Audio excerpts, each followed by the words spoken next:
so let's jump into this here, the creation story one of Greek text.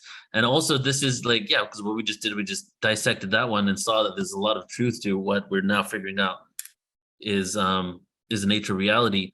So this is the Greek creation story text, and this is how we will go for the rest of today, is we're just going to do this story, and then we will not go further. We'll stop there, and then we'll comment on it, and then we'll close out for today, everybody. So let's do the Greek creation story. In the beginning, there was darkness. The only thing in this void was Nyx, a bird with black wings.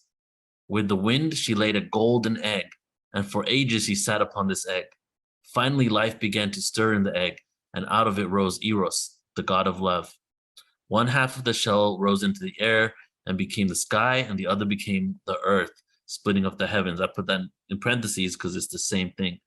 Eros named the sky Uranus, and the earth he named Gaia, and Eros made them fall in love. Uranus and Gaia had many children together, and they eventually had grandchildren.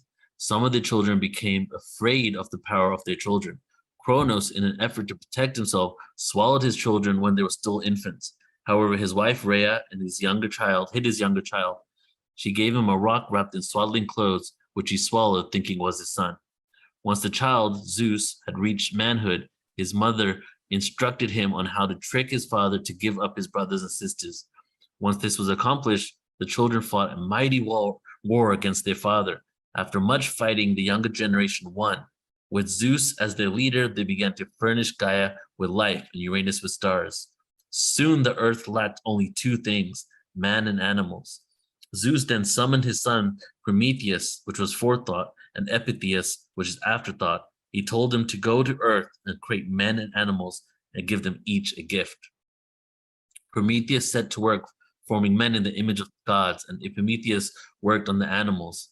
As Epimetheus worked, he gave each animal he created one of the gifts. After Epimetheus had completed his work, Prometheus finally finished making man. However, when he went to see what gift to give to man, Epimetheus shamefully informed him that he had foolishly used all the gifts, so there was no more gifts for man. All the animals received the gifts. Distressed, Prometheus decided he had to give man fire, even though gods were the only ones meant to have access to it. As the sun god rode out into the world the next morning, Prometheus took some of the fire and brought it back to man. When Zeus discovered Prometheus' deed, he became furious. He ordered his son to be chained to a mountain and for a vulture to peck out his liver every day until eternity. Then he began to devise a punishment for mankind. That's us. Another of his sons created a woman of great beauty, Pandora. Each of the gods gave her a gift. Zeus's present was curiosity in a box which he ordered her never to open. Then he presented her to Epimetheus as his wife.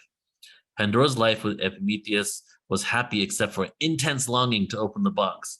She was convinced that because gods and goddesses had showered so many glorious gifts upon her, that this one would be wonderful. One day when Epimetheus was gone, she opened the box. Out of the box flew all the horrors which plague the world today: pain, sickness, envy, greed. Upon hearing Pandora's screams, Epimetheus rushed home and fastened the lid shut, but all the evils had already escaped. And I'll stop that one there. You want to comment on this, Paul? Yes, well, I think if I'd learnt classics in years past, much would have been made of that last bit of the story, and it would all be presented as a warning, a warning about the female of the species, a warning about curiosity. And of course, this is, well, I say of course, that's not how I read that story. And as I said earlier, I see echoes there with ancestral narratives from around the world that talk about this moment when we come into the experience of Homo sapiens as we know ourselves to be, and that's genderized, that's sexualized, and living in a world where we get sick, where we die, and where we struggle with things. And that's the arena in which we live and learn. So I just, it's sad really when you read stories and you can see how they have been used by people who want to project agendas onto the text. With that, you can say, well, are they really projecting? It does say it was a punishment, but when you read it in the family of narratives, I think you will quickly stop seeing it as a punishment and start seeing it as an explanation of this is the human experience as we know ourselves to be since we became conscious, since we became fertile, since we became technological. This has been our experience. But going back to the beginning of the story, I was intrigued once again to notice that the creation work begins with wind. It's the same in the Bible, the Ruach. It's the same in the Sumerian, the four winds. It's the same in the Filipino story, Tagalog, creating the vortices of wind, and relating that to the idea of the breath of God, which is how it becomes understood, is a bit of a universal, really. I again think we're going back to memory. We're going back to visual memory. And then that story of Uranus and Earth coming together and having offspring, I think of the Zulu story of Unkulunkulu that says that all life on Earth came from the heavens, came from space, came in seed form, and then developed here. And that's really the ancient telling of the story of panspermia that says life did not originate on the planet. It came to the planet from space. And again, I wonder if there's a memory of a telling of that story that we have embedded in the Greek creation story. I loved the aspect of all the gifts being given to the animals. So now we've got to upgrade the humans in some other way. Right. And it's kind of comical.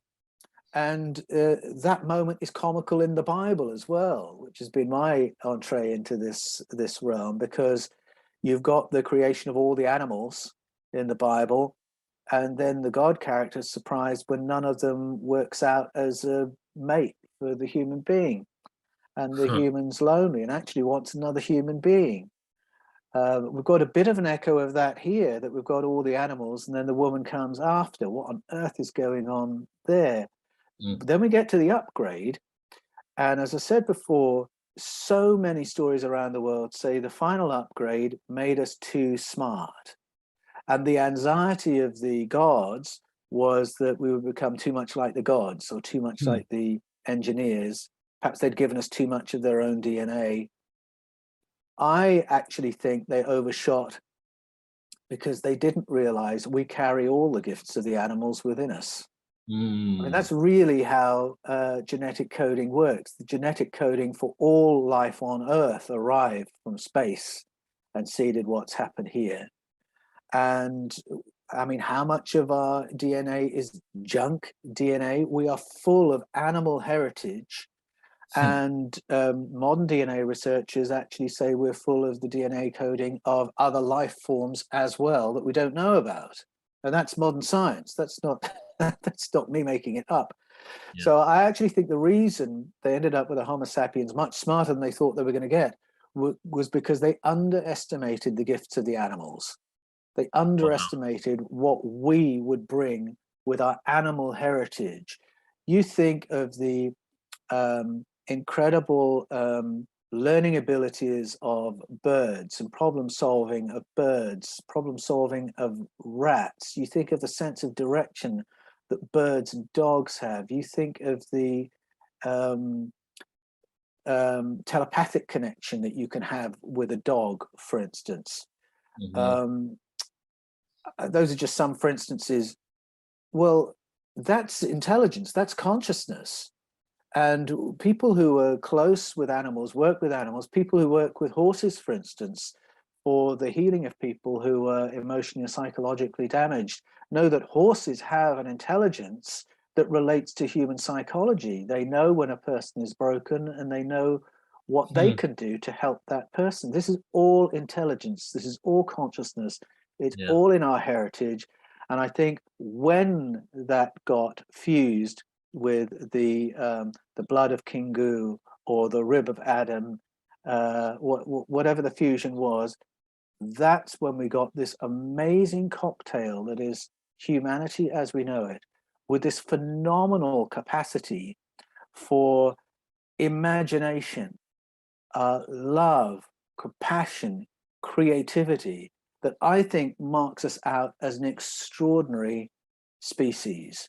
And I think some of the memory of that is embedded in this story, even if it's not on face value as we tell the Greek creation story this way. Again, I would say once you put it alongside the biblical, the Mesopotamian, the Mesoamerican, the African, the Aboriginal Australian stories, and you notice the overlaps, I think that's when you realize there is information here that's not plain on the first reading, that is speaking to cultural memory of something very profound. Right. You know, And it's yeah, about, and it really is about who we are and what we are. right. Yeah, the end here does have hints of the Garden of Eden story, right? Like a punishment, that Pandora's box is almost like the apple from the tree, the curiosity of what they're going to experience. And then, it's almost like the beginning of the fall from grace, Yes, the beginning of right? suffering. That's right. But which is interesting because what you said was that it probably didn't happen in this way, but this is a take on it. And um it's almost like that the take on this has been created by humans themselves. Like we wrote our text about what happened to us from our memory. And even though it was probably meant to be, we're supposed to fall from grace so we can get the remember who we are, get the contrast of darkness, fully activate all of our gifts in our bodies that we were not maybe supposed to have. That was partly the reason why we came down here, which is a really beautiful divine mission. But humans, in retrospect, could be looking at it as like, why am I on this earth? Everything is suffering. I'm being punished, So it's almost like the humans' lower frequency take on what actually happened in the higher realms. Does that make sense? Yes, I think you've put that really, really well. Yes, I think you put that very well. I think it can be, as you say, something that's spoken with that kind of annoyance and frustration, Yeah. or it can be something that you say, wow, we are here on a journey of exploration and discovery. Mm. This is awesome. I'm going to discover everything I can.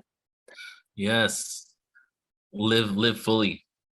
Exactly. Yeah, the beginning part is interesting too. So now let's just talk about the science, and we'll close this slide out. In the beginning was darkness. This is and the only thing in this was void. This is mainstream science, the void within the black hole, the singularity, the infinite singularity that existed, that burst into countless possibilities. This is like the Greek creation story is literally talking about that. And when we see like a bird with black wings, or we see a spider, or a cosmic egg, a golden egg is almost always referring to the infinite singularity in the middle. There was an egg, Yes. and the egg cracked to create creation. It's talking about the Big Bang theory, basically, that there was something there, it expanded to everything. And the bird is so interesting because it's just like the spider. Basically, there was the center, there was the darkness, the void, and the bird flew across all of creation, laying eggs, which are all these galaxies and all this stuff, right? So it's just so beautiful, these Yeah, these it stories. is. It is. It's a beautiful metaphor. It's a visual way of describing something seeming to come from nothing, which of Hmm. course is the great mystery. Plato, of course, argued that it wasn't nothing that everything came from. It wasn't Mm. nothing that the material universe came from. And I think when you put Plato along Einstein, it's rather fun because Einstein's theory of general relativity told us and proved mathematically that energy, space, and time, matter, all began in the same moment. There's the singularity. And of course, it's mind-boggling to say that time began. But if that's Yeah, right, that time began, then it informs our question, well, what went before? Because that's always the question. What was my biggest the question. planet like before it was like this? What was the solar system like before it was like this? What was the cosmos like before it was like this? And we go back in time with our befores. And Einstein says, if you keep doing that, you'll reach a point where before doesn't mean before anymore, because you're at the point where time begins. At the point where before no longer means before, Plato says you have a unified field of consciousness and intelligence, and that was the nothing that fractalized. Whoa.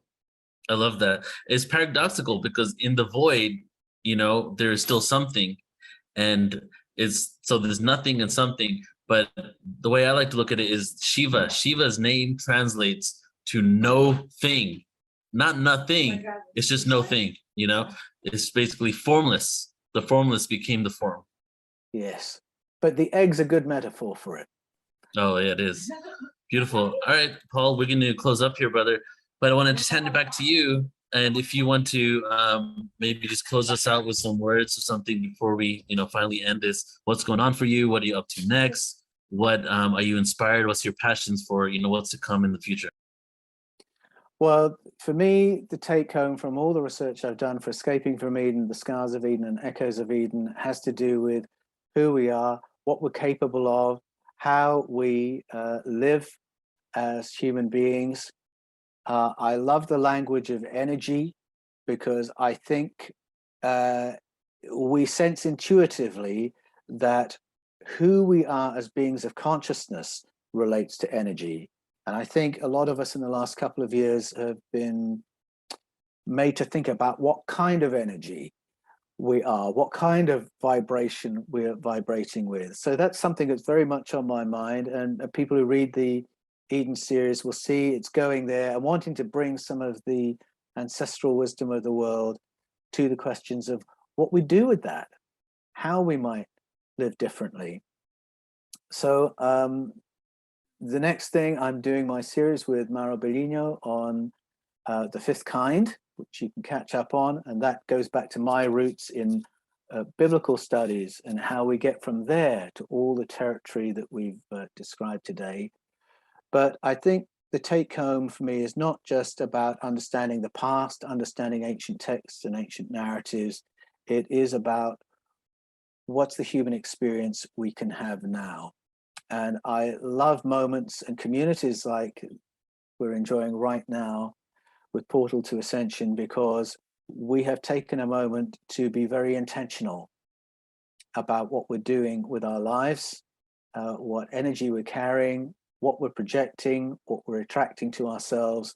And I think it's a time in which we need to encourage one another to keep doing that. And so, Neil, that's why I'm so appreciative of your work, being part of communities like the one you are creating, because I think that especially at this time, we're feeling it as a pivot in history, which I think it is, where we know we have to be very deliberate about what kind of lives we're going to live, what we're going to learn, what we're going to manifest, and tapping the wisdom of the ages, I think, is one of the best things you can do to inform the way ahead. So I applaud you for your work, Neil, and I'm very grateful to be a tiny part of it by joining you today. Thank you, brother. That means so much from you. And I feel the same way about you. Every conversation we have, I'm also excited to have you on. And we can just keep going deeper and deeper. No, there's so many pieces that we're just peeling back, pieces of the layer. And it's not about where we're going to end up. It's just about the exploration, the excitement of it. There's just so much out there. And it's really about, like, as you said, encouraging others to be intentional with this information. The reason why I do all my events is definitely, to help empower humanity. But when it comes to ancient civilizations, I want to give reverence to the journey that we've been on, and that's what it is. Like, we've been on this epic journey together, migration routes everywhere, tribes merging with each other. Like, it just blows my mind that I'm here in California and my history of all the continents I've been on, and this is where I end up, So it's just the most interesting story ever told, man, how we got here. Exactly. Yeah. Beautiful. Paul, thank you so much again, brother. I appreciate you. We'll be in touch soon. Thanks, Neil. It's been a pleasure. Take care, brother. You too.